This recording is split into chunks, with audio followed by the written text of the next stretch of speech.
Et oui, une nouvelle fois, les urgences rennaises sont saturées. Plusieurs raisons sont évoquées pour expliquer ce nouvel épisode de forte activité.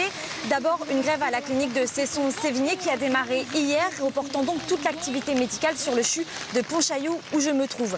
Ensuite, comme souvent, les différents services dénoncent un manque de moyens et d'effectifs pour assurer l'accueil des patients qui se font de plus en plus nombreux car il y a une recrudescence du Covid dans les hôpitaux. Et puis, les fortes pluies de ces derniers jours ont inondé certains blocs de l'hôpital. Un problème qui devrait se régler dans les prochains jours, mais qui pour le moment impacte fortement l'activité hospitalière. Nous avons pu discuter ce matin avec Louis Soula, il est vice-président du syndicat du SAMU. Il nous fait un état des lieux de ces derniers jours ici à l'hôpital de Pontchaillou. La situation dans les urgences, elle est très tendue en termes d'activité, notamment depuis vendredi où on connaît une augmentation d'activité importante. C'est vrai que ça a été exacerbé là, ces derniers jours avec de très fortes tensions, avec des passages de plus de 210 passages par jour sur les urgences, ce qui n'est pas habituel dans cette saison. L'Agence régionale de santé et la direction de l'hôpital demandent donc aux usagers de limiter le recours aux urgences.